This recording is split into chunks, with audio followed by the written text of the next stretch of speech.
Só um recadinho, a lista de presença vai ficar para o final, tá bom, gente? Então, é isso. Pode começar a sua apresentação. Tá ótimo. E você costuma você reservar, pegar as perguntas? Como que é feito? Ou vai... Eu vou pegar as perguntas e aí no final da palestra eu faço para você, para não ficar te interrompendo muito e não te atrapalhar. Tá bom. Não atrasar muito. Tá certo, obrigada. Nada. Então, boa tarde, obrigada pela oportunidade, né, da palestra.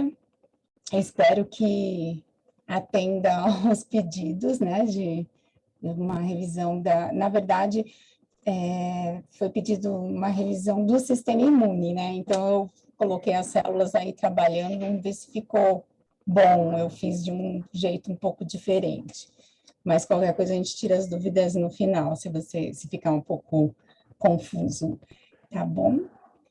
Vamos lá. Na verdade, a gente, quando aprende imuno, eu sei, porque eu também passei por isso, a gente não tem, assim,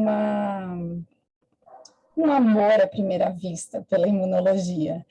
Eu também não tive, confesso.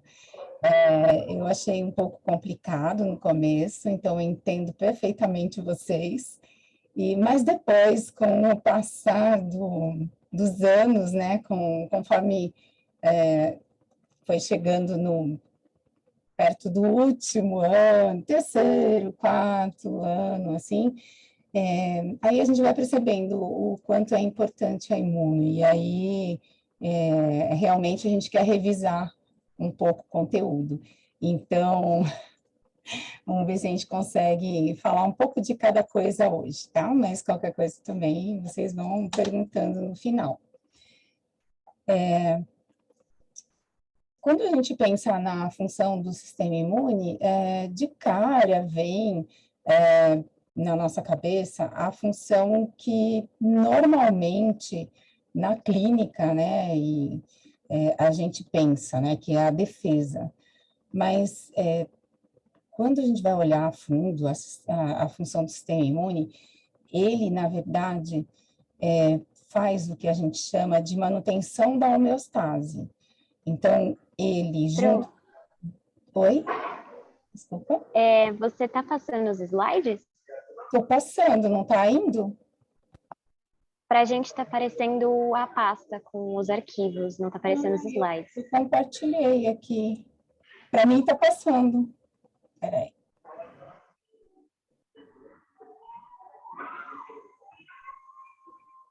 Agora foi. Oi? Mas quando eu coloco assim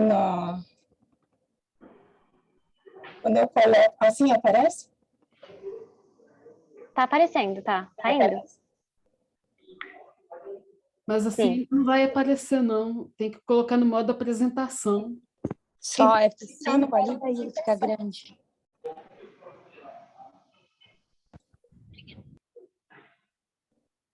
Ele está na passinha, no modo apresentação, para mim. Quer que eu tire? Para a gente está aparecendo o PowerPoint sem ser no modo apresentação.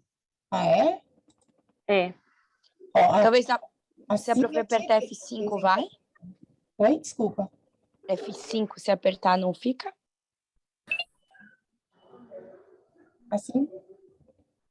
Para mim fica. Não. E se clicar lá em apresentação de slides, será que fica lá em cima?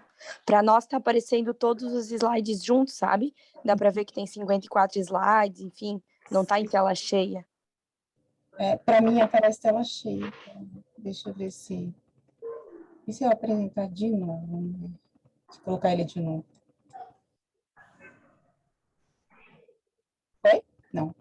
Foi, agora foi. Foi? Foi. Ah, então tá. Agora tá certinho. Ah, então vamos ver se fica. Então tá.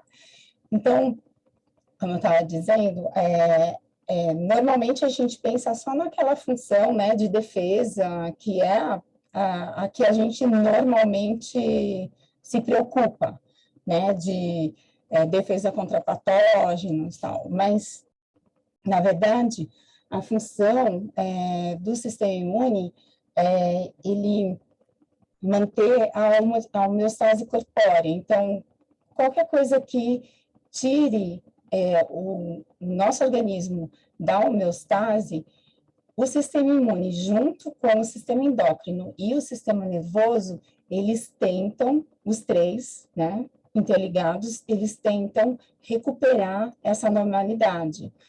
Então, o sistema imune, na verdade, é um grande sistema de reconhecimento, né? Então, ele faz essa distinção entre o que é próprio e o que não é próprio para tentar manter essa homeostase, essa normalidade. E para ele conseguir resolver, ele utiliza realmente os mecanismos, né, os vários mecanismos de defesa. Mas quando a gente vai olhar de perto,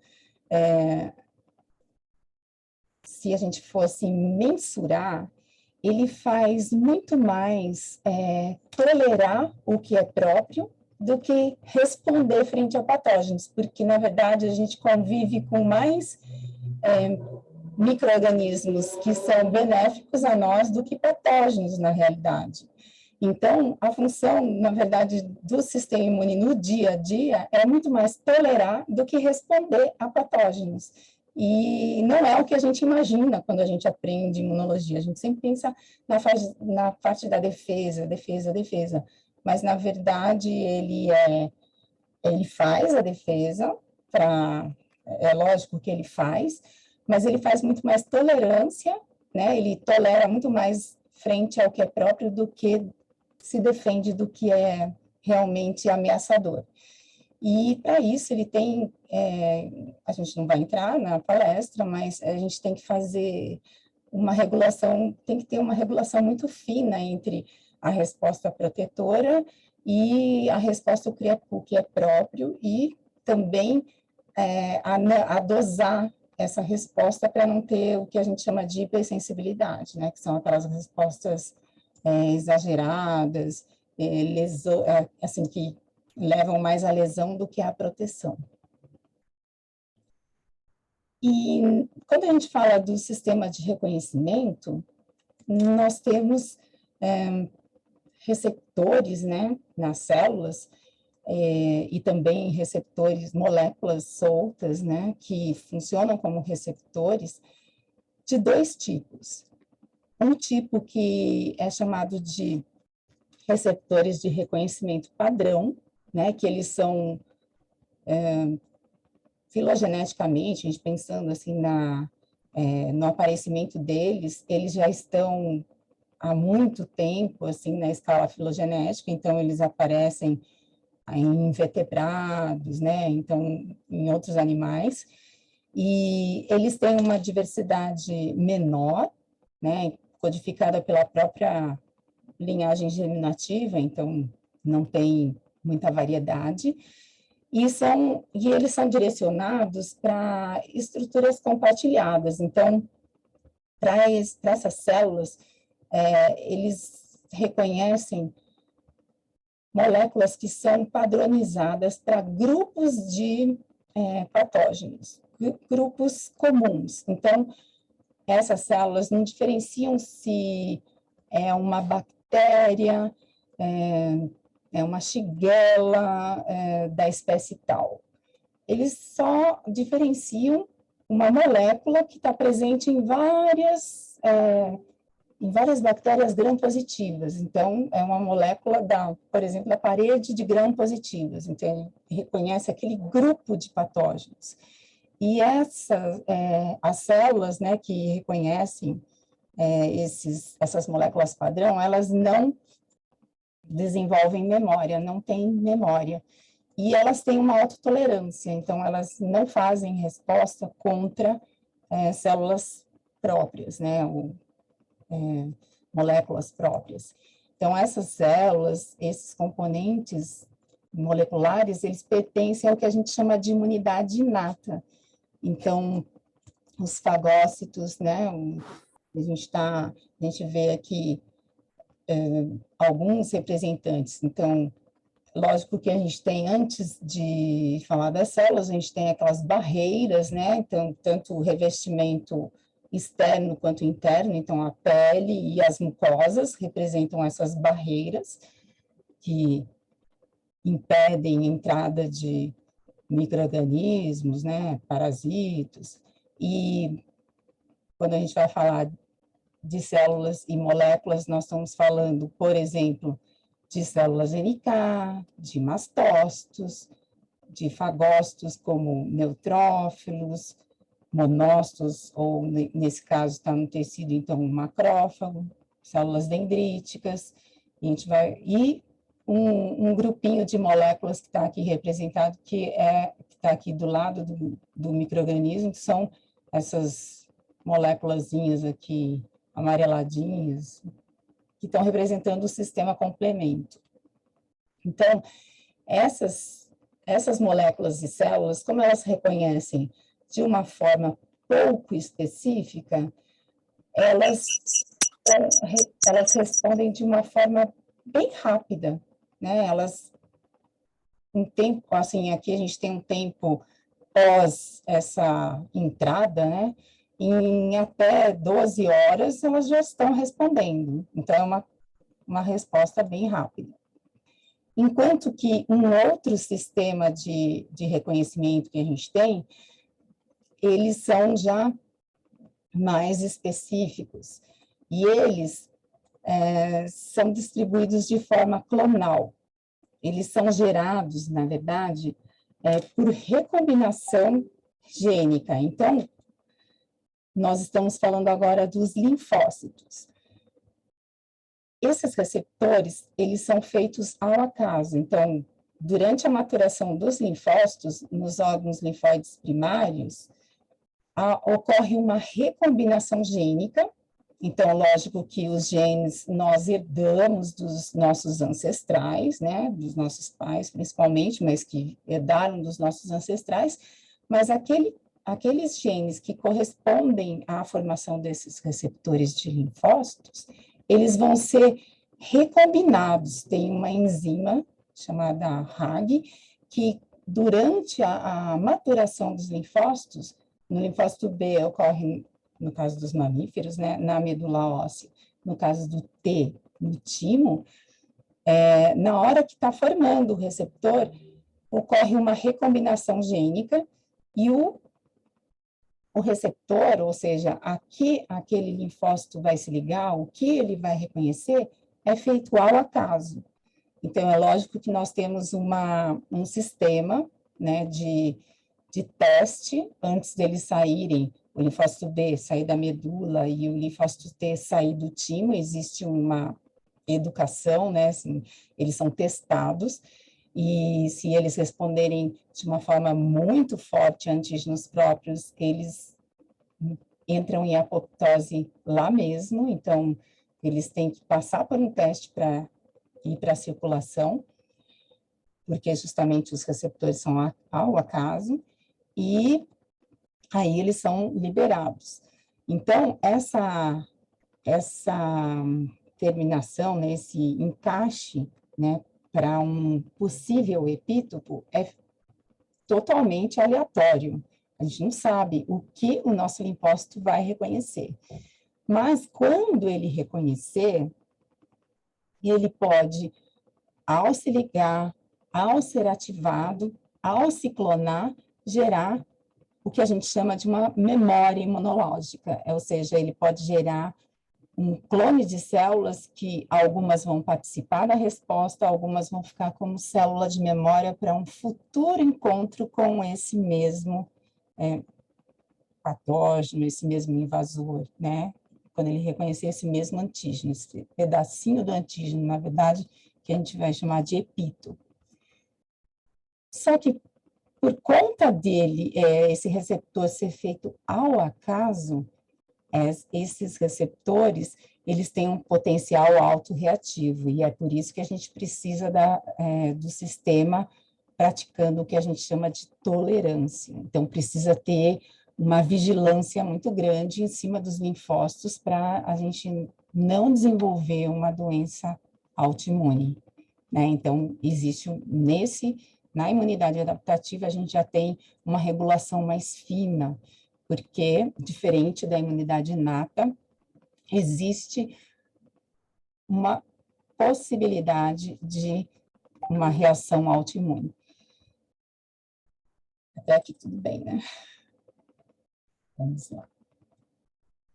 Então, só lembrando, todas essas células, elas são originadas na medula óssea. Então, existe uma célula tronco, né, hematopoética, que vai formar todas essas células que nós vamos chamar, que aqui a gente não vai atuar muito, não vai falar muito de hemácias, nada, mas só dos leucócitos, das células de defesa, células brancas. Mas a célula-tronco, ela vai dar origem a todas as nossas células, na verdade. E essa célula-tronco hematopoética, ela é autorrenovável, ou seja, cada vez que ela se duplica, ela faz uma igual a ela e um progenitor que vai dar origem a uma outra linhagem. Então, ela pode dar origem a progenitor linfóide, que o progenitor linfóide vai dar origem a 3 linhagens principais: os linfócitos B, os linfócitos T e as células NK, que são as natural killer. Os linfócitos B e os linfócitos T pertencem à imunidade adaptativa, que tem esses receptores altamente específicos. Já a natural killer, ela pertence à imunidade inata, ou seja, ela responde, ela reconhece, na verdade, de uma forma pouco específica, tá? Então, ela é diferente dos linfócitos, ela não tem um reconhecimento altamente específico. Em relação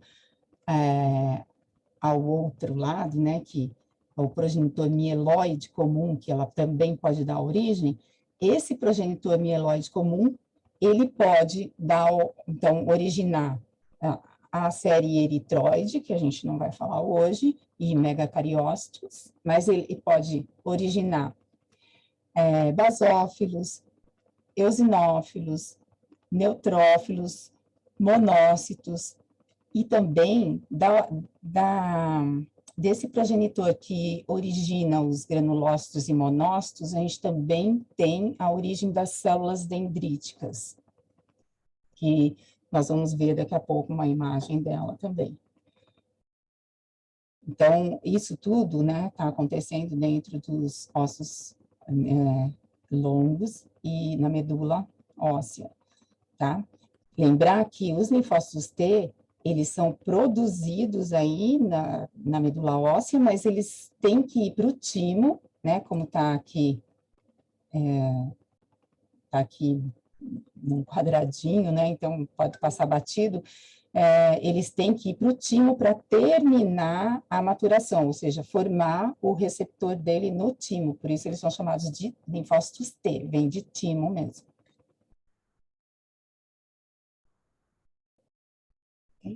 Agora não quer mudar. Vamos ver se aqui vai. Ah, sim. Então, normalmente, quando a gente estuda, a gente fala, primeiro vem a imunidade inata, né? O micro-organismo, ele atravessa a barreira, né, que pertence à imunidade inata, quando a gente classifica. Aí ele é recebido pelas células da imunidade inata, e se elas não derem conta, a gente tem o chamado da imunidade adaptativa. Mas não é bem assim. Na verdade, quando o nosso organismo, o organismo dos animais, ele é invadido, tudo é ativado ao mesmo tempo. A gente só divide didaticamente, fala que primeiro a gente tem a imunidade inata e depois a adaptativa. Mas por quê? Porque, como ela é mais rápida, ela entra ela é ativada primeiro, mas isso não impede de que se você já viu aquele patógeno alguma vez, é um segundo encontro que já tenha ativação de células do sistema imune adaptativo ao mesmo tempo. Então, numa primeira vez, a resposta adaptativa para ser ativada, ela demora um pouco mais. Então, a gente até consegue visualizar, né, se a gente estivesse filmando a resposta, a gente conseguiria visualizar primeiro a inata agindo e depois a adaptativa, porque o tempo de ativação demora um pouco mais. Mas se ela fosse um pouco mais rápida, a gente veria tudo ao mesmo tempo. Então, quando você já teve uma primeira ativação frente àquele patógeno, essa divisão tende a não acontecer, tende a ser muito mais rápida, porque a adaptativa tem aquela característica de memória que eu comentei anteriormente, né? Então, a gente tem que pensar na resposta imune como tudo junto, né? A gente rompeu a barreira epitelial. Se aquele animal ou o ser humano, se ele já encontrou aquele antígeno, a tendência é a resposta estar trabalhando como um todo, e não dividida, como a gente sempre pensa, primeiro vai inata e depois adaptativa. Não, se a gente já tem célula de memória, tudo vai trabalhar ao mesmo tempo. Tá bom? Então, eu fiz uma corridinha para a gente, não sei se vai funcionar a primeira vez que eu faço isso. Vamos ver se a gente vai conseguir. Nós vamos acompanhar aquele clássico exemplo de um corte com uma entrada de um patógeno, até a gente ter várias possibilidades de resposta dos linfócitos. Tá? Então, vamos imaginar um corte, né, com a entrada de um patógeno, e a gente tem que lembrar que é a primeira vez, vamos pensar que é a primeira vez que isso está acontecendo, né, que esse patógeno está adentrando ao organismo, né, desse animal ou desse ser humano, e que quando a gente pensa em sistema imune, até para ele manter essa homeostase, nós temos que imaginar que a gente não consegue, assim como os outros sistemas, a gente não consegue pegar o sistema imune como a gente, numa necrópsia de um animal, a gente conseguiria pegar o sistema gastrointestinal, a gente poderia pegar o sistema respiratório e retirar. No sistema imune, a gente não consegue fazer isso, porque ele tem que estar em todos os lugares, principalmente porque ele é um sistema de reconhecimento, então ele está distribuído por todo o organismo. É lógico que nós temos locais onde existem aglomerados de células, onde existem alguns órgãozinhos, como os órgãos linfóides primários, os órgãos linfóides secundários, os tecidos linfóides associados à mucosa, mas as células, elas têm que estar distribuídas por todo o corpo, senão a gente não teria como fazer essa vigilância, né, esse reconhecimento. Então, nós temos que lembrar que em todo lugar onde a gente tiver um corte, uma entrada, tem células sentinelas nesse tecido. E essas células, em geral, lógico, se a gente já tiver tido um encontro, a gente pode ter célula de memória por ali, mas como a gente está usando o exemplo de uma primeira vez que esse patógeno está entrando, nós vamos depender das células sentinelas que pertencem ao sistema imune, que a gente chama de inato. Então, o que vai acontecer? Se nós tivermos uma lesão, né, e vamos imaginar que junto com essa lesão houve uma entrada de patógenos, então tem associada uma infecção, nós vamos pensar, então, que tem aqui células dendríticas, que nós temos mastócitos, que nós temos macrófagos teciduais, e essas células, são as primeiras que vão reconhecer, e elas têm aqueles receptores de reconhecimento padrão, tá? Então, elas não são tão específicas. Tem uma certa especificidade, senão elas iam reconhecer qualquer coisa, mas elas reconhecem que um grupo, né, de moléculas padrão, mas não são altamente específicas. Então, essas células têm receptor, que nós chamamos de PRR, né? Então, fazem reconhecimento de PAMPs.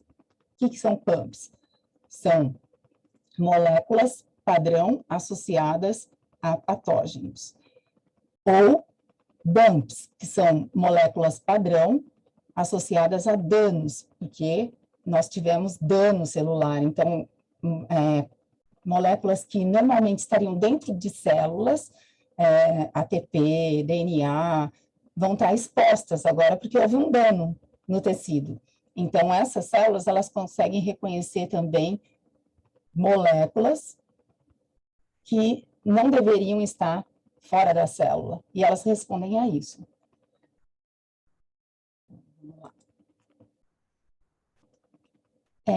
As principais moléculas as principais células que a gente pode ter ali, né, como eu elenquei, mastócitos, células dendríticas e macrófagos, elas vão, ao reconhecer essas moléculas padrão, que podem ser PAMPs, né, ou DUMPs, elas vão liberar mediadores inflamatórios, assim, vamos chamar tudo de mediadores inflamatórios. Podem ser citocinas, que são citocinas, são moléculas mensageiras, que é como as células do sistema imune se comunicam. Então, se uma célula do sistema imune, ela vai avisar a outra, elas liberam citocinas e as outras células têm receptor para citocinas. Então, quando uma citocina de uma célula encaixa no receptor da outra, a outra é ativada e é assim que elas se comunicam. Assim como células do sistema nervoso se comunicam com neurotransmissores, as células do sistema imune se comunicam por citocinas. Elas liberam também umas citocinas especiais que são chamadas de quimiocinas. Essas quimiocinas, elas atraem mais células para aquele local, chamam células para ajudar naquela lesão, a restabelecer aquela normalidade. Elas também liberam, principalmente aqui, histamina, parte dos grânulos dos mastócitos. Então, quando eles reconhecem alguma coisa, entram em ativação, eles liberam conteúdo dos grânulos. E uma substância que está pré-formada no conteúdo do grânulo dele é histamina, tá? É uma das substâncias mais importantes aí no caso. Eles também, quando são ativados, eles começam a degradar os lipídios de membrana deles e começam a produzir, então, e secretar, liberar leucotrienos, prostaglandinas, fator agregador de plaquetas. E eles podem, quando a gente tem entrada de patógeno, a gente pode ativar um grupo de moléculas que normalmente está diluída no plasma, está em repouso, quietinha, mas com a entrada de patógenos a gente pode ter o disparo de uma cascata, né, assim, como se fosse aqueles jogos assim, não jogos, mas assim, você coloca uma pecinha atrás da outra e você dá um empurrãozinho e todo mundo cai junto, como se fosse uma cascata, né? Uma vai ativando a outra, vai ativando a outra, vai ativando a outra. Então, o sistema complemento é isso, assim, visualmente. Você tem várias proteínas, em torno de 30, mais ou menos, proteínas que estão inativas, quietinhas, diluídas no plasma, mas a partir do momento que você ativa uma ativa a outra, que ativa a outra, e ativa a outra, e aí vão surgindo subprodutos que podem interagir com o patógeno e acaba na destruição dele, né? Então, a gente vai falar depois um pouquinho. O mastócito, então, que é uma célula sentinela, ela tem, como eu falei, os grânulos que podem, logo que ele é ativado, liberar substâncias pré-formadas, entre elas a histamina, mas também secretam citocinas e liberam, secretam outras substâncias como prostaglandinas, leucotrienos. Eles possuem também receptores para uma porção de um anticorpo da classe E, que a gente vai falar mais para frente um pouquinho. Então, eles também podem estar envolvidos em outras respostas alérgicas, frente a mitos, tal. E a gente vai falar quando chegar lá na adaptativa e falar um pouquinho de anticorpo, tá? Mas ele é uma célula importante, uma célula sentinela importante.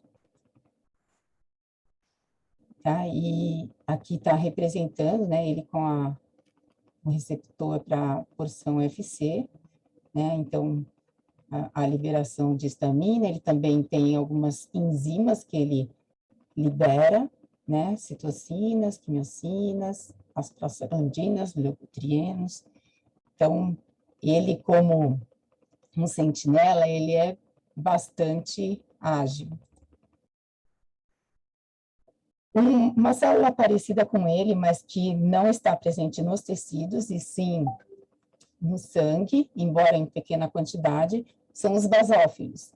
Ele também ele também degranula, né, e também libera histamina, serotonina, e também tem receptor de alta afinidade, para IgE, e também está envolvido em alergias, né, e respostas com IgE por conta do receptor.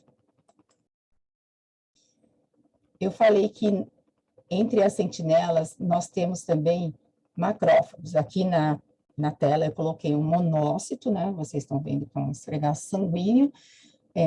Como monócito, como nós chamamos essa célula quando ela está no sangue, mas quando ela está no tecido, e ela pode estar em vários tecidos, ela recebe nomes específicos, e nós vamos chamar de macrófagos, mas em cada tecido ela tem nomes específicos.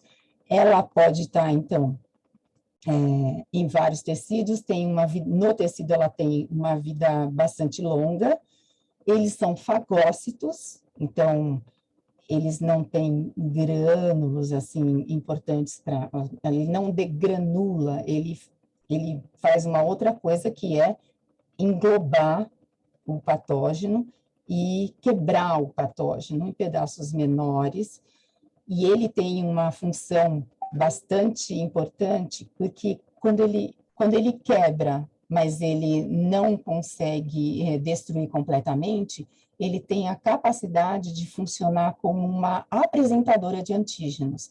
Então, ele consegue mostrar para a imunidade adaptativa pedaços, né, epítopos, né, pedaços desse antígeno que ele englobou e processou.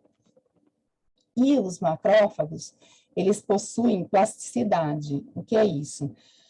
Eles, dependendo das citocinas que estão sendo liberadas no local, né, então, no caso, as células estão todas sendo ativadas porque houve uma invasão. Então, ele também está liberando mediadores inflamatórios.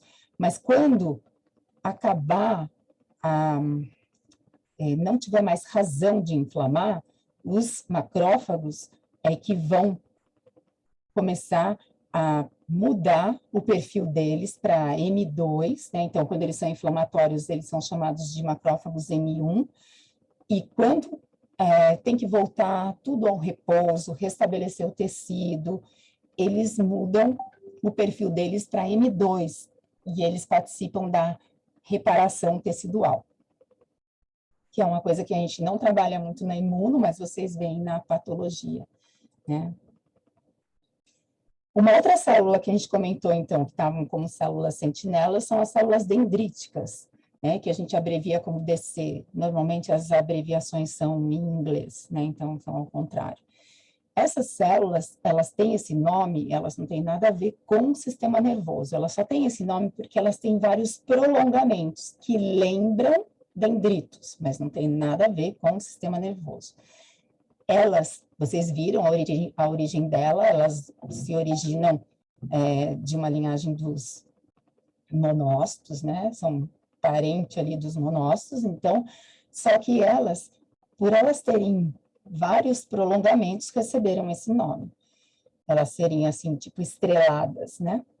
E elas, por serem muito, né, terem muitos prolongamentos, elas possuem uma área de superfície muito grande. E, por isso, elas são chamadas de desculpa, bati aqui. As melhores apresentadoras de antígeno.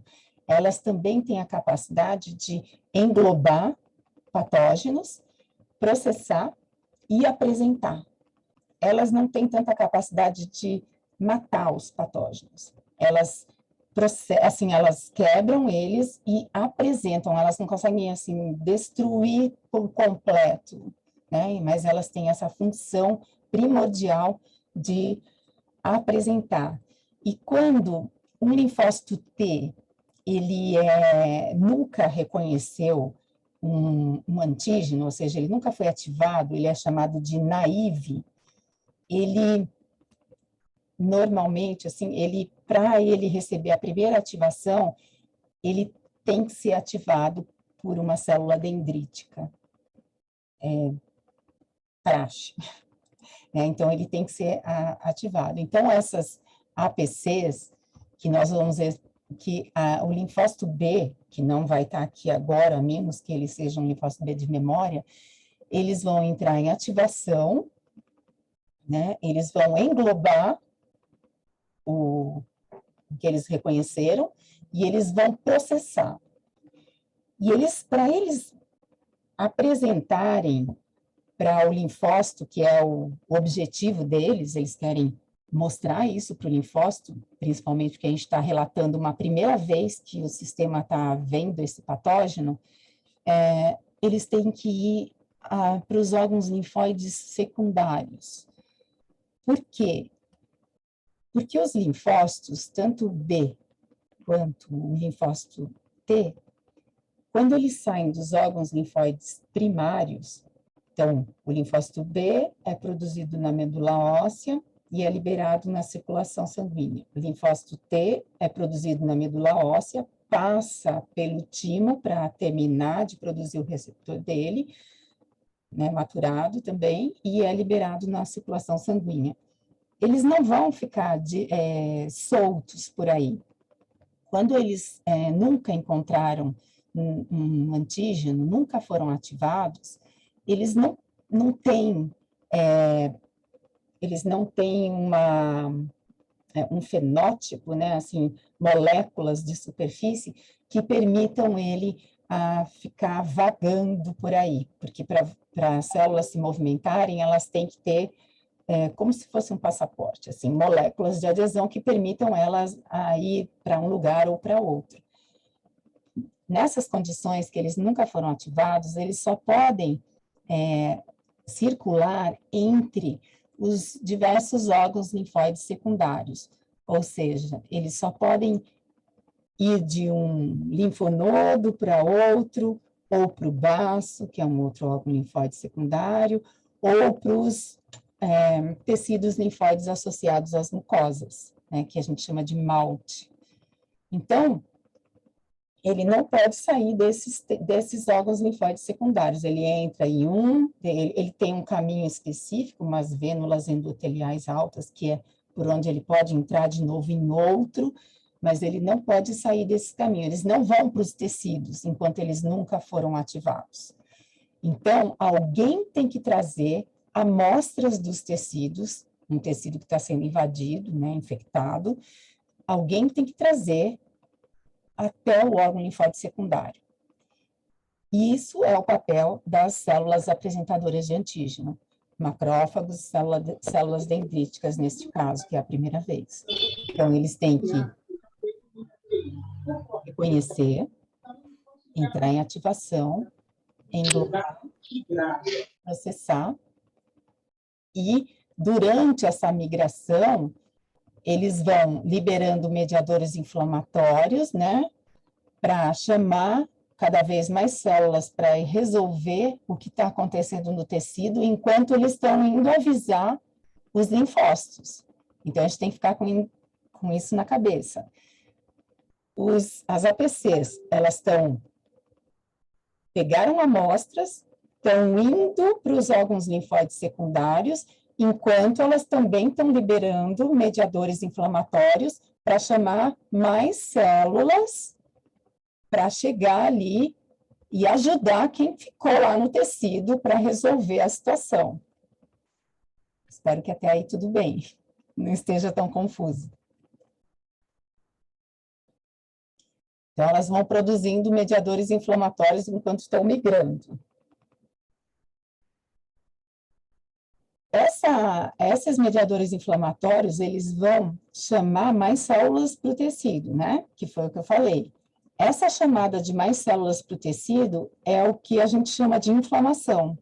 Inflamação é a permissão, né, a migração da saída, né, assim, saída de mais células de defesa dos vasos que estão próximo do tecido. Então, vai ter que acontecer alguma coisa nesses vasos que permita que saiam mais células de defesa, mais leucócitos para aquele local, isso é a inflamação, e cheguem ali. Então, vai sair plasma e vai sair célula para esse tecido. Isso caracteriza o que a gente chama de resposta inflamatória aguda. Isso vai acontecer porque as células sentinelas, as APCs, elas estão liberando mediadores inflamatórios porque elas reconheceram uma invasão, reconheceram pumps e dumps, né? Moléculas padrão ou de danos celulares ou de patógenos. Espero que até aí tudo bem. Então, nos vasos da microcirculação próximo ao tecido que está havendo a lesão, começam a ocorrer algumas alterações. Então, os vasos da microcirculação compõem arteríolas capilares e vênulas pós-capilares. As principais alterações vão ocorrer na parte dos capilares e das vênulas pós-capilares. Então, até tem uma contração nas arteríolas inicialmente, há um preenchimento dos capilares, e principalmente nas vênulas pós-capilares, a gente tem uma dilatação e uma contração da micromusculatura das células. Então, as células, elas se contraem, as células endoteliais, né, as que recobrem as vênulas pós-capilares. E com isso, quando elas se contraem, começa a sair o plasma, mas ao mesmo tempo vão sair células. Porque ao mesmo tempo começam a ocorrer, por conta dos mediadores inflamatórios, expressão de moléculas de adesão, tanto nas células endoteliais aqui, ó, nas células que recobrem o vaso das vênulas pós-capilares, quanto dos leucócitos que estavam migrando numa velocidade constante. Então, nesse local aqui, que é próximo da lesão, as células que estavam vindo numa velocidade constante, elas começam a expressar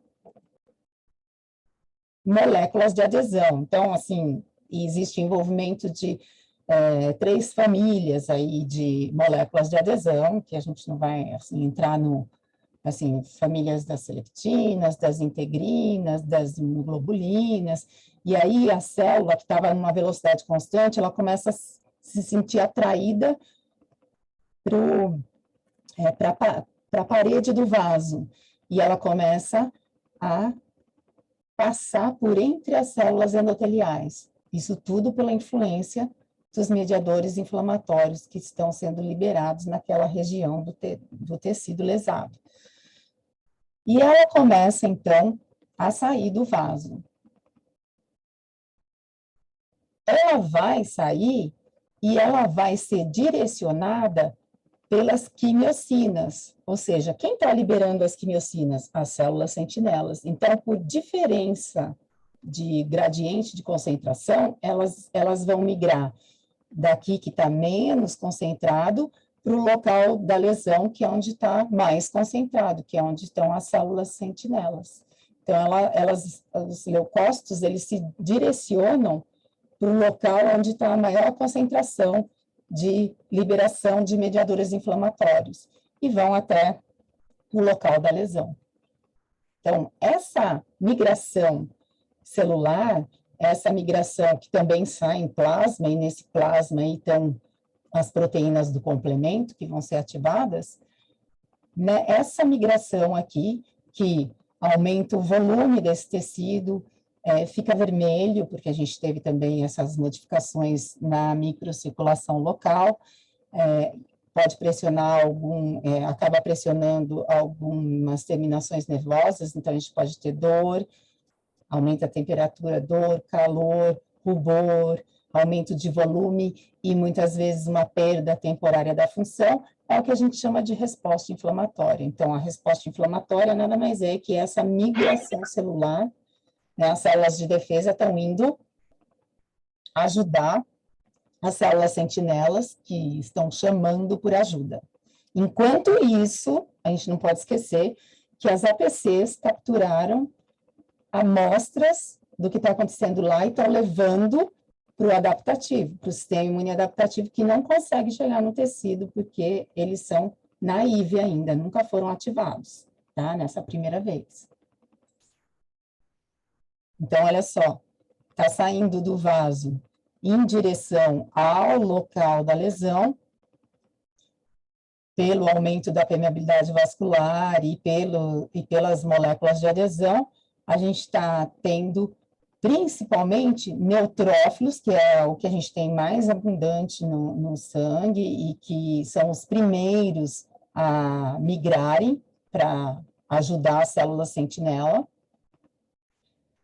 Eles vão para o local de invasão, né, o local de lesão, e a gente está vendo aqui complemento, C3A, C5A, ou seja, o complemento está sendo ativado. O complemento, essas proteínas do complemento, elas são muito poderosas, muito poderosas. Elas realmente destroem bactérias, elas destroem células se elas se posicionarem. Então, as nossas células, elas têm uma regulação para inibir o complemento agir na superfície, porque elas rompem células mesmo, né? Então, a migração da primeira célula a migrar é o neutrófilo, né? Os polimorfos nucleares. Então, conforme eles são mais maduros, eles têm mais segmentos, né? São segmentados.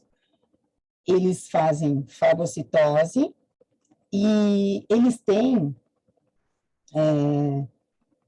uma vida muito curta, assim, porque eles fazem de tudo para destruir o patógeno. Então, a partir do momento que eles englobam, eles também liberam o conteúdo dos grânulos deles, que tem enzimas e tal, e eles ainda fazem uma armadilha extracelular, que eles condensam o material genético deles e fazem uma rede em cima do patógeno.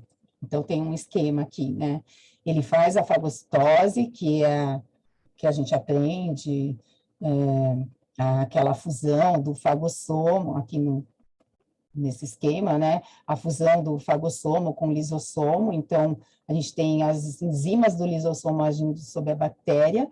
A gente pode ter a liberação do conteúdo de grânulos e o que a gente não fala muito, mas que agora já se sabe, ele faz essa netose aqui, net, né, de rede, porque ele acaba liberando para fora né? No extracelular, ele pega, envolve o patógeno, quando ele não engloba, ele, principalmente quando ele já está se esvaindo, ele libera o seu material genético e desenrola ele e faz uma rede com o material genético dele, como se fosse uma armadilha mesmo, envolve a bactéria e aí ela não tem como escapar. Então, só que tudo isso é muito lesivo para o tecido e ele acaba, e para ele também, né? Ele acaba morrendo junto. Essas células vão compor o que a gente chama de pus, né? Que é o grande acúmulo ali de células mortas, de neutrófilos mortos. Se nós pegarmos o pus e fizermos uma lâmina, né, e formos olhar ao microscópio, a gente vai ver que aquele material pode ter outras células ali, mas a grande maioria são neutrófilos mortos. Então, continuando a migração das células dendríticas, elas começam, então, dentro delas, a processar, né, o antígeno durante a migração, e elas começam a migrar para o linfonodo regional, né, e por que elas conseguem chegar, elas são boas mesmo nessa história de apresentação, porque elas também têm receptores de quimiocinas, e por isso elas conseguem chegar primeiro aos linfonodos. Então, elas já vão começando a expressar moléculas coestimuladoras, coestimulatórias, porque na hora que elas vão apresentar para os linfócitos, elas têm que se ligar aos linfócitos, não é só mostrar de longe, elas têm que se aproximar mesmo, e tem que haver essa aproximação com outras moléculas para segurar a apresentação. Então, elas, durante a migração, essas células dendríticas, elas já vão expressando essas moléculas. E vocês vão lembrar de uma história que elas podem processar moléculas. Por que elas são chamadas de células apresentadoras de antígeno? Existe aqui ela estava falando, né, o que está acontecendo comigo, né, durante a migração, que ela está se sentindo diferente, ela realmente vai maturando, ela vai produzindo essas moléculas coestimuladoras e vai processando. Todas as nossas células nucleadas, elas conseguem mostrar tudo que está no citosol da célula, toda a produção proteica da célula, ela consegue mostrar na superfície da célula amostras do que tem dentro do citosol em termos proteicos. E dessa forma, o sistema imune consegue saber se a célula está saudável ou não, ou se ela está produzindo alguma proteína estranha, é um sistema de vigilância, né? Então, como que uma célula nucleada qualquer mostra isso?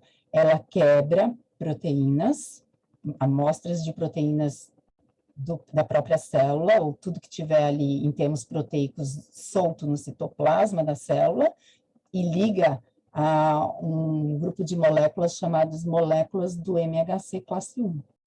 Mostra lá como se fosse uma vitrine. Então, principalmente os linfócitos T, lá na frente, os linfócitos T citolíticos, eles passam, tá tudo bem, né? Não consigo reconhecer nada, então tá tudo bem, porque ele vai reconhecer o que é estranho. As APCs, elas conseguem mostrar o que elas capturam do extracelular, e por isso elas são APCs, aí a diferença. Elas conseguem capturar coisas do extracelular, proteínas. O que elas capturarem do extracelular, elas pegam as proteínas, quebram e mostram um outro grupo de moléculas, moléculas do MHC de classe 2. Então, as APCs, elas conseguem mostrar partes de proteínas, né, epítopos proteicos, se for do citosol, elas conseguem mostrar via molécula MHC de classe 1, e se ela capturou aquilo de fora, ela consegue mostrar via molécula MHC de classe 2. Então, aqui a gente tem uma célula dendrítica que está mostrando um peptídeo. O peptídeo é esse verdinho aqui no meio. Ah, desculpa, deixa eu voltar. Cliquei. Via molécula do MHC de classe 2, está mostrando o peptídeo aqui na fenda do MHC de classe 2.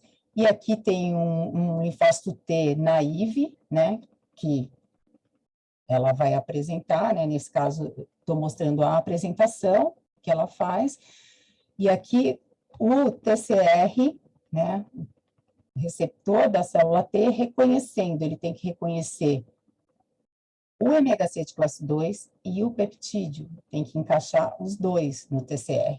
Mas para isso acontecer, tem que ter outras moléculas segurando para ocorrer a apresentação, para segurar e realmente haver o reconhecimento.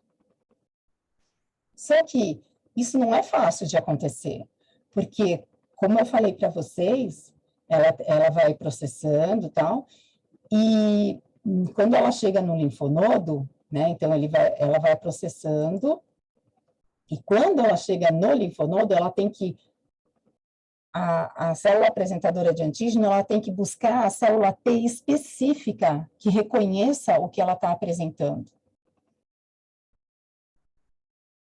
Imagina que os linfócitos, eles foram produzidos, e eu falei lá no começo que os receptores deles foram produzidos ao acaso. Então, ela tem que achar o receptor que foi produzido ao acaso e que se encaixa naquele pedacinho que ela está mostrando. É por isso que é um pouco demorado para ele ser ativado, porque cada linfócito, quando sai, né, do timo, que a gente está falando de linfócitos T, ele sai com um TCR pronto, específico, ele não vai modificar de acordo com o que a APC está apresentando, ele já sai pronto. Então, ela tem que encontrar a célula T que tem aquele TCR que encaixa naquela apresentação, naquela molécula de MHC com aquele epítopo. É por isso que é lenta a resposta adaptativa na primeira vez, assim, nessa primeira vez, porque a APC está entrando e ela tem que, ela vai entrar aqui, né, pelo vaso linfático, e os linfócitos que estão chegando, pode ser que não sejam os específicos para essa apresentação. Então, ela também tem que entrar aqui, ela tem que percorrer, não ligou a nada aqui, ela vai sair, ela vai entrar em outro órgão linfóide secundário, e ela também tem que ir percorrendo o circuito para ver se ela encontra o linfócito T específico para isso. Quando encontrar, vai ocorrer aquela apresentação. E aí, havendo a apresentação, ela vai apresentar via molécula de MHC de classe 2 para linfócito T, helper, né, que é o CD4+, e via linfócito T, via MHC de classe 1 para linfócito T, CD8 naive. Então, o que eu quis dizer é assim, quando o linfócito T sai do timo, ele tem uma, como eu falei, uma educação. E de lá do timo, conforme o que ele conseguiu reconhecer, se ele reconheceu lá dentro molécula do MHC, ele foi capaz de reconhecer, ele tem que aprender, não aprender, né, mas assim, ele tem que ser capaz de reconhecer, ele é testado para ver se ele reconhece uma apresentação de molécula do MHC. Então, lá são apresentadas moléculas no contexto de MHC de classe 1 e no contexto de MHC de classe 2. Quem reconhecer a apresentação no contexto de MHC de classe 1, no final, vai sair como um T-CD8. Quem reconhecer a apresentação no contexto de molécula MHC de classe 2, vai sair como um T-CD4, que é um T-helper. E o segundo teste é se eles reconhecem antígenos próprios fortemente. Se eles reconhecerem, eles já morrem ali mesmo, mas se eles reconhecerem muito fracamente, eles são liberados. Então, quando eles saem do time, eles já saem definidos com o TCR deles, e se eles são CD4, ou seja, T-helper, ou se eles são CD8, ou seja, T-citolítico. Então, não tem o que fazer depois, entendeu? Eles já estão com a especificidade deles e a função deles definida. Se ele vai coordenar a resposta, que é um T-helper. O T-helper, ele é uma fábrica de citocinas. Ele vai ajudar, o nome dele já fala. T-helper, ele vai ajudar a ativar outras células. Vai direcionar a resposta a partir do momento que ele for ativado. Ou ele vai ser um T-CD8, que é um citolítico, ou seja, ele vai destruir células. Espero que é muita informação. Então, a partir daí, ele, dependendo de quem foi ativado, né, então ele apresenta para TCD4 ou para CD8. É lógico que o CD8 também vai precisar de citocina de CD4 para ter uma ativação boa, embora ele possa se ativar algumas vezes sem a presença de CD4, mas a melhor ativação é com citocinas do CD4, né? E o que faz o T-citolítico ou o CD8? Ele com a influência de uma citocina chamada interferon gama, ele pode ajudar a APC a destruir, né, assim, ele pode ajudar a APC a tentar destruir o que está dentro dela, mas ele também vai ser ativado, e ativa a NK também. Essas células, tanto a NK quanto o TCD8, eles destroem células, eles liberam umas enzimas que são chamadas perfurinas, primeiro, umas enzimas que são chamadas perfurinas, que fazem furos na célula-alvo, na célula que está infectada, né, por exemplo, que estão mostrando alguma coisa estranha no contexto de MHC de classe 1, significa que tem alguma coisa estranha dentro da célula liberada no citoplasma da célula, então aquela célula está condenada. Então, tanto o T-citolítico quanto a NK, quando reconhecerem isso, e eles reconhecem de forma diferente, mas eles vão, a forma de destruir é igual, eles vão liberar perfurinas, que vai fazer furos na célula, na membrana, na superfície da célula-alvo, e aí, por meio desses furos, né, desses canais, assim, eles vão passar uma outra enzima chamada granzima, que vai ativar um circuito, né, um circuito chamado caspases, que ativam a apoptose na célula-alvo. Então, ela entra em morte celular programada. É assim que o T-citolítico e a natural killer destroem uma célula, né, eles induzem a apoptose. Até essa ação do T-citolítico, quando ele chega perto de uma célula e induz a apoptose, é chamado de beijo da morte.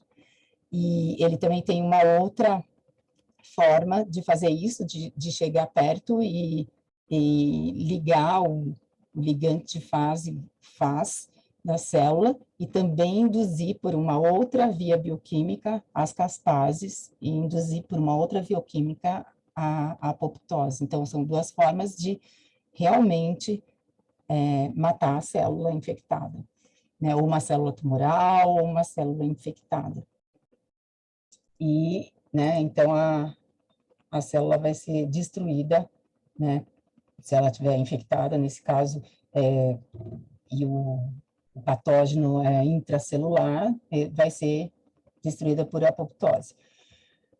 A resposta de T-helper, né, a nossa resposta protetora, né, que segue com macrófago ativado, ela é o que a gente chama de T-helper 1, mas ela tem vários perfis de a T-helper, ela pode dependendo do grupo de citocinas que ela produz, ela pode ser chamada, né, batizada, assim, de vários perfis. Então, por exemplo, se ela produz um perfil em que predomina interleucina 4, interleucina 5, interleucina 2, interleucina 13, ela deriva, né, e lógico que daí o patógeno é um pouco diferente, né? Então, esse perfil de citocinas, esse grupo de citocinas, faz com que ela seja denominada de T-helper 2, e isso acontece em processos alérgicos, ou num caso de eumintos, né, de parasitos intestinais, ou num caso de regulação, que é para voltar a diminuir a inflamação, né? Então, aqui a gente também ativa eosinófilos nesse perfil T-helper 2, e a gente tem sempre a T-reg, que é um sistema de regulação que está sempre presente naturalmente para a gente voltar à forma anti-inflamatória e tentar restabelecer o tecido, né? Então, são genes que vão ser ativados para mudar o perfil de citocina da T-helper. A gente pode ter um perfil de T-helper que induz a produção principalmente de interleucina 17, 21, para infecções bacterianas, extracelulares, neutrófilos, que pode estar junto com o T-helper 1 também, que induz a formação de interferon gama, TNF-beta, interleucina 12, que ativa macrófago, NK. Então, assim, na verdade, às vezes a gente tem vários perfis de T-helper concomitantemente, porque a gente pode ter um perfil ativando células para aquela resposta e já começando a ativar um outro perfil para já suprimir, para regular e não ter uma lesão muito grande naquele tecido. Então, é difícil você falar, vai predominar só a ativação de macrófagos, neutrófilos, ou vai predominar só mastócitos e eosinófilos. Então, é muito difícil você falar que tem uma resposta pura, tá? E a gente também tem, pela T-helper também, a gente tem a estimulação, né, a ativação de linfócito B, porque o linfócito B, para ele produzir resposta de memória, ele precisa da ajuda, né, das citocinas do T-helper.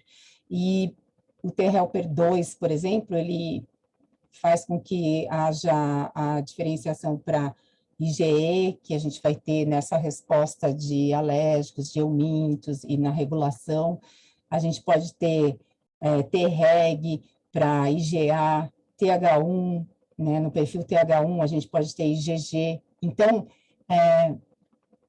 as citocinas da T-helper, dependendo do patógeno, né, do epítopo que ela está reconhecendo pela APC, ela vai direcionar, né, a resposta, a classe de anticorpo que vai ser formada, quais células vão ser mais ativadas momentaneamente, não é ad eternum, né, mas momentaneamente, para que haja uma resolução e depois ela é plástica, né, existe uma grande plasticidade na T-helper, ela mesma pode mudar o perfil, ela induz uma outra, começa a produzir citocina que liga no receptor de uma que estava como T-helper 1, e ela muda o perfil de T-helper 1 para, por exemplo, T-helper 2 ou T-helper 17. Então, é uma grande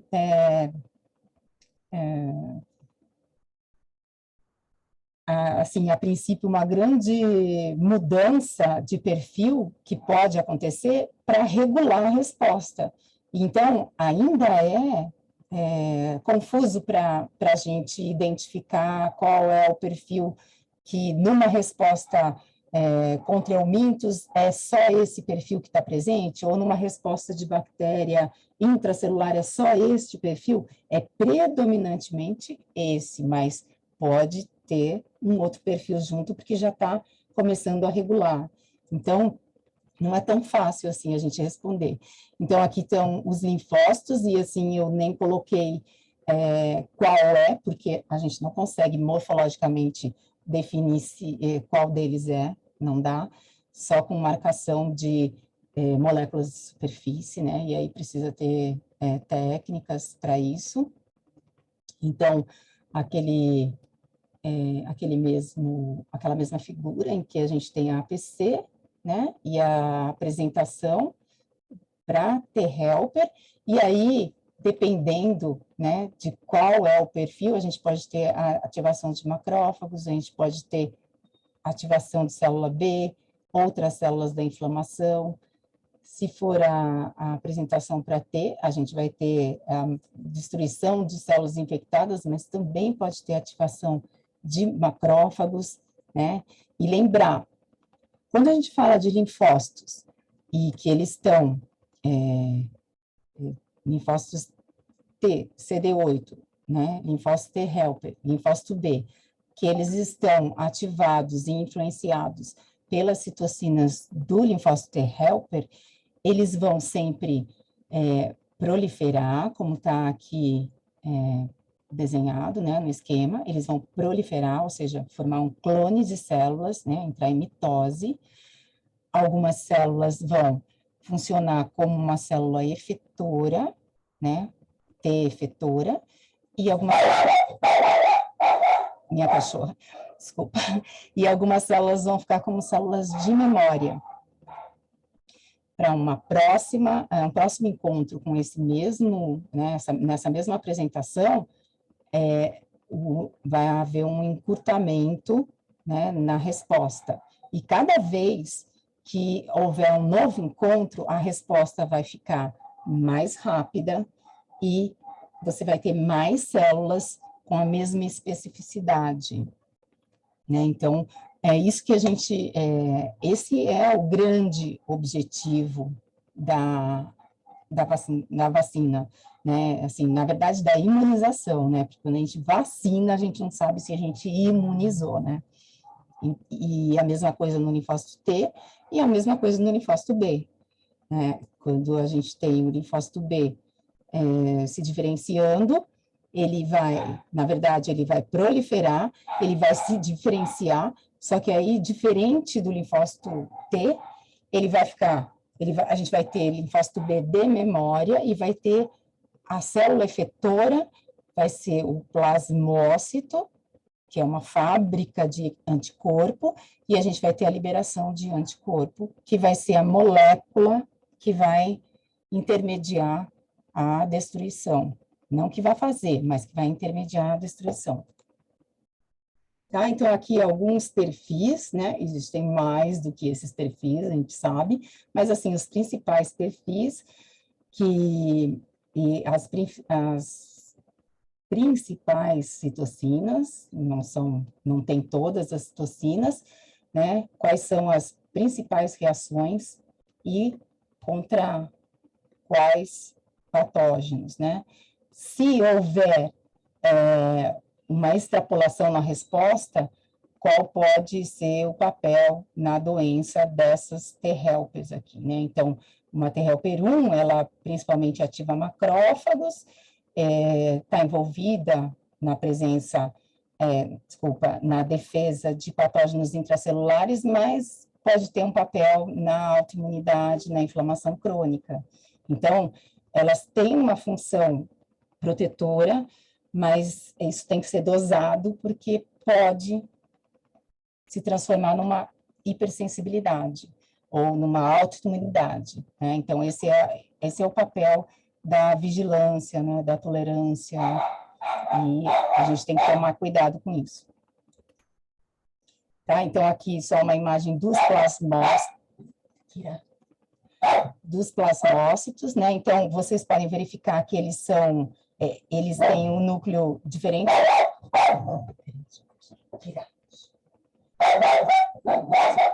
Desculpa, diferente dos linfócitos, eles têm o núcleo deles deslocado, e aqui dá para ver o retículo, né, que está realmente em grande produção, que até desloca, né, desloca o núcleo, de tanto que ele está produzindo proteína, né, aqui no caso são anticorpos, tá? Então, uma fábrica de anticorpos. E aqui eu coloquei só os eosinófilos, que eu não tinha colocado lá, né, e que eles podem liberar proteínas básicas de alto peso molecular. Eles também têm muitas enzimas que eles liberam dos grânulos, e isso digere cutícula de vermes, né, intestinais, então por isso que eles estão envolvidos no processo de destruição de eumintos e tal. Então eu coloquei, porque eu não tinha colocado lá na imunidade inata, por eles não estarem presentes em todas as respostas, né? Então, coloquei ele aqui mais para o final. E aqui os possíveis desfechos da inflamação, né? Então, a gente tem aquela inflamação aguda, mas é lógico, quando acabou o estímulo lesivo, a gente tem aquela modificação do macrófago, né? Para ele fazer com que haja a volta à normalidade, e ele consegue fazer a cicatrização. Então, volta tudo ao normal. Em alguns casos, a gente começa a ter uma inflamação crônica, e isso pode levar a um granuloma, como a gente tem, às vezes, na tuberculose, né, em algumas infecções intracelulares, e aí a gente vai ter uma perda da função, né? Então, a gente aí tem uma resposta, assim, não muito esperada, né? Mas lembrar que, então, numa lesão, a gente tem o macrófago com esse perfil M1 trabalhando na inflamação, e quando a gente tem a resolução do tecido, ele vai estar trabalhando com um outro perfil, liberando outras citocinas para restabelecer a normalidade do tecido, né, fazer o reparo. Aqui só comentando que pode ser uma dúvida de vocês, que eu falei que a NK ela trabalha da mesma forma que o citolítico, mas ela é da imunidade inata, né? Então, como será que ela age? Na verdade, a NK, ela rastreia células que não apresentam a molécula de MHC de classe 1. Então, por quê? Eu falei para vocês que todas as nossas células nucleadas, elas mostram a produção proteica como se fosse uma vitrine no contexto, né, via molécula de MHC de classe 1. Então, o tecitolítico, ele passa. Se ele não reconhece nada, é porque está tudo normal. O que está apresentando via molécula de MHC de classe 1, está tudo normal. Se ele reconhecer, é porque tem algo estranho, ou uma proteína viral, ou uma proteína de uma bactéria intracelular, sendo mostrada no contexto de MH1, ou uma proteína alterada, porque a célula, infelizmente, ela perdeu teve os oncogenes lá disparados, e ela virou uma célula tumoral, né? E já a NK não, ela é da imunidade inata, ela não tem um receptor altamente específico para reconhecer isso. O que ela reconhece é a ausência ou a diminuição de expressão de moléculas de MHC de classe 1. Então, ela chega perto de uma célula normal, e ela verifica que existe expressão de molécula do MHC de classe 1, a célula está mostrando molécula de MHC de classe 1, para ela, Se o número de moléculas de ômega 6 de classe 1 está ok, para ela está tudo ok.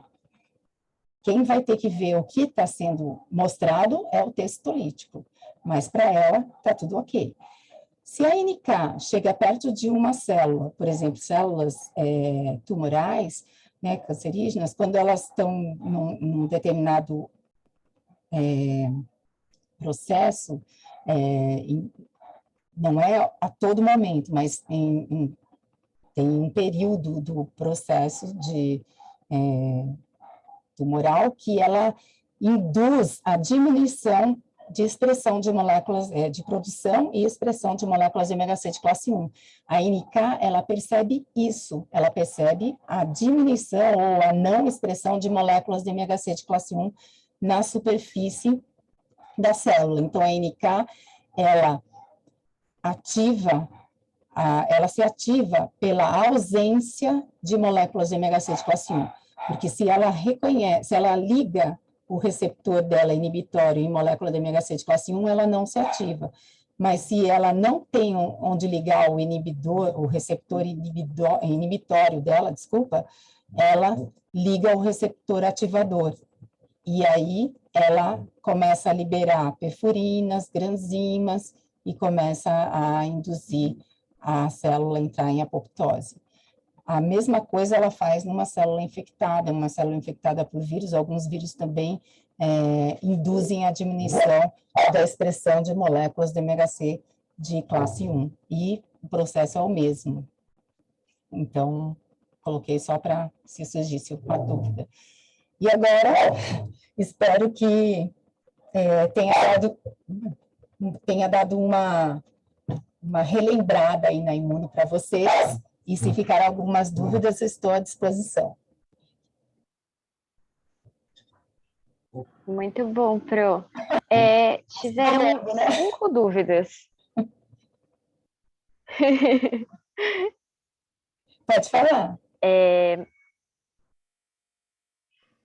A primeira é: quando a necessidade de atuação do sistema adaptativo já apresenta sinais clínicos? Na verdade, não tem muito uma... Peraí, deixa eu pegar ela aqui. Não tem muito uma ligação, assim... O que acontece os sintomas, eles podem aparecer, mas podem aparecer até pela resposta mesmo, pela resposta imune, como a gente viu agora no próprio coronavírus, né?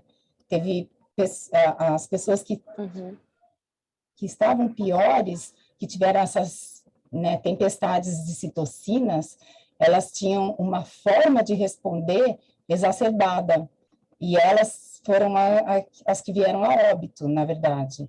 Então, não significa, assim, você ter os sintomas, é lógico, os sintomas vão te ajudar a você fechar, né, o diagnóstico, a história, a anamnese, e os sintomas vão te ajudar a fechar o diagnóstico. Mas o que você vai ver de sinais são os sinais inflamatórios, né? A febre que, quando você tem as citocinas, você tem, quando as citocinas são liberadas, você tem falta de apetite, você tem febre. Então, o que você tem que ponderar é, assim, a duração, né? Quanto está durando isso?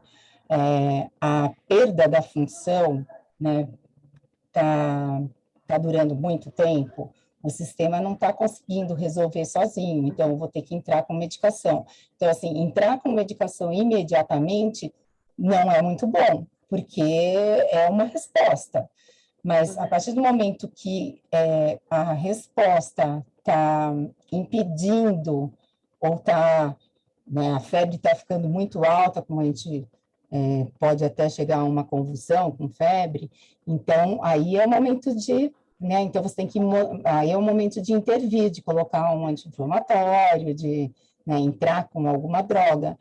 Então, a resposta em si, né, ela pode gerar alguns sintomas, então a gente vai ter que tentar definir o que é sintoma da doença e o que é sintoma da resposta. E se os sintomas da resposta, né, febre, ou aumento... Espera só um minutinho, eu vou fechar ela para fora. Kira, não dá. Não. Desculpa. A gente tem que definir... Imagina. que os sintomas clínicos, né, vão ser importantes para a gente chegar no diagnóstico, e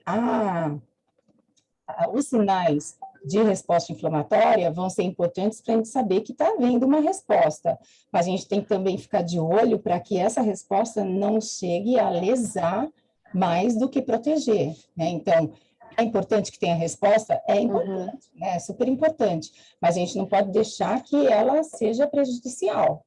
Então, mas não quer dizer que a gente sabe quando que a resposta imune adaptativa está em jogo, porque a gente teria, né? Teria como medir, teria como fazer sei lá, um teste, mas que é muito caro, né? Ou uma sorologia, ou um teste de resposta celular, mas que a gente não faz, né? Só assim a gente teria como saber se houve um encontro com aquele antígeno, entendeu? Não dá para a gente falar que aquilo é da resposta adaptativa, aquilo é da resposta inata. Não tem como a gente... E depende muito da doença, depende muito de cada organismo, né? Sim, tem isso também. É muito particular. Pode passar para a próxima? Pode. Bom, se a pessoa acha, não sei, se quiser perguntar mais coisas, se sanou a dúvida. A menina que tinha feito a pergunta não comentou mais nada. Se tiver ainda dúvida, pode mandar no chat, tá bom, gente?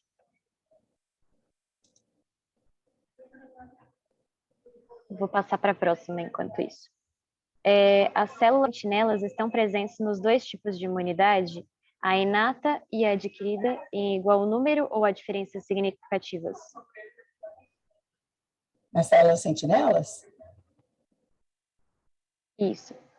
Então, na verdade, as células sentinelas, a gente tem muitas células sentinelas que são num primeiro encontro, né, uma primo-infecção, a gente vai contar com as células do sistema imune inato, mas depois que esses linfócitos já foram ativados, a gente pode contar, assim, com linfócitos já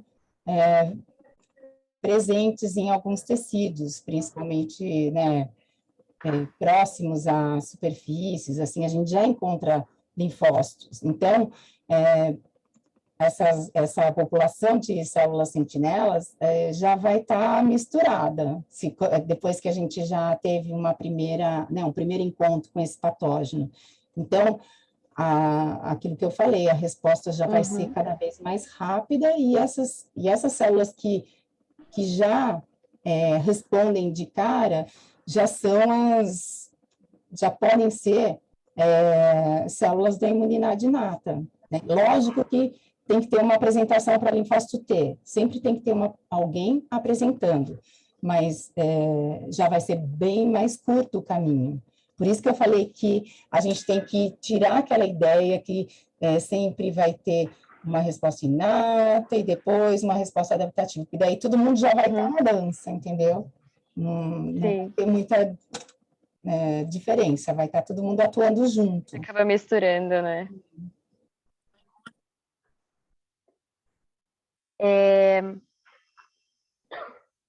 Essas células sentinelas seriam os macrófagos e mastócitos? E esse processo é a quimiotaxia? Então, essas células, elas podem ser células dendríticas, né, que a gente tem células de Langerhans e tal, mastócitos, macrófagos, a gente pode ter até linfócitos que têm intraepiteliais, a gente pode, essas células sentinelas que depois, né, de um primeiro encontro, a gente pode ter uma população já diferente. Agora, num primeiro encontro, são especialmente mastócitos, macrófagos e células dendríticas.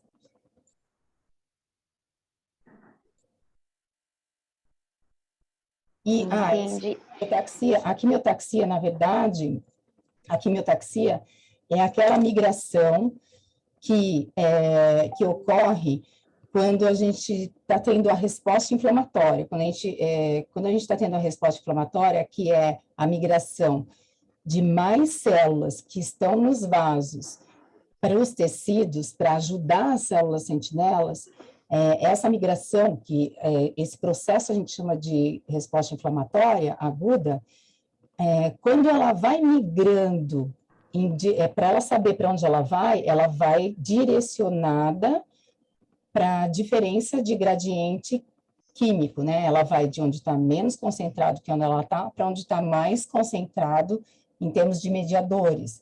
Então, essa migração direcionada para onde está mais concentrado em termos de mediadores químicos é chamado de quimiotaxia. Então, é o movimento direcionado para onde tem maior concentração de mediadores químicos. Esse movimento, né, para onde tem maior concentração é chamado de quimiotaxia. Então, é a saída dos leucócitos estão indo ajudar as células sentinelas, né, na resposta inflamatória aguda.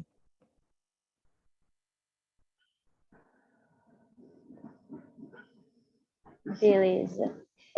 Acho que depois ela tinha mandado outra pergunta. Essa migração é a de apedese? Sim, a migração, né, é de apedese. Elas vão...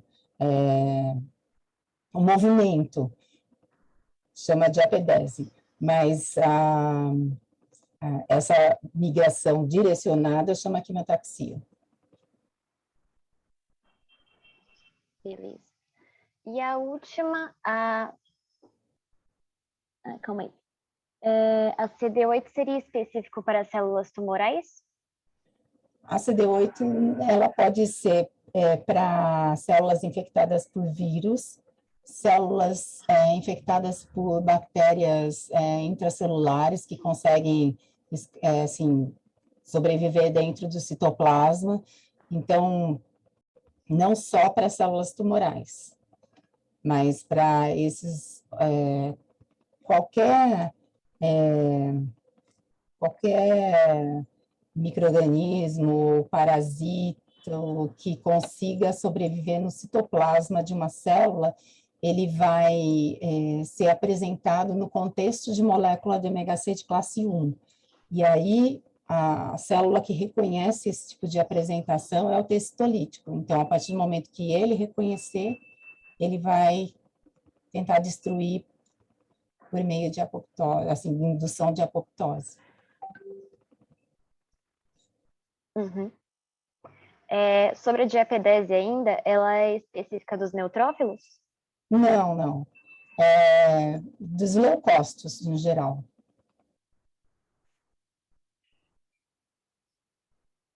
Beleza. É isso de perguntas, tá bom? Muito obrigada, professora. A palestra foi muito boa. A Kira, tranquei lá fora. Oi?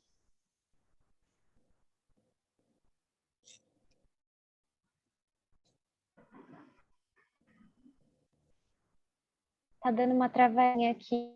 Eu não... Ah, que bom que gostaram.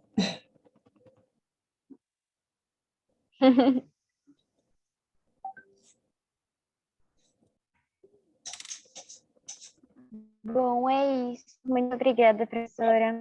Convite. Obrigada por terem ficado até agora. Espero, né, que tenha... Tem que... E aí, se alguém tiver alguma Tem uma dúvida, travinha aqui. mandar e-mail, eu deixei meu e-mail na tela também.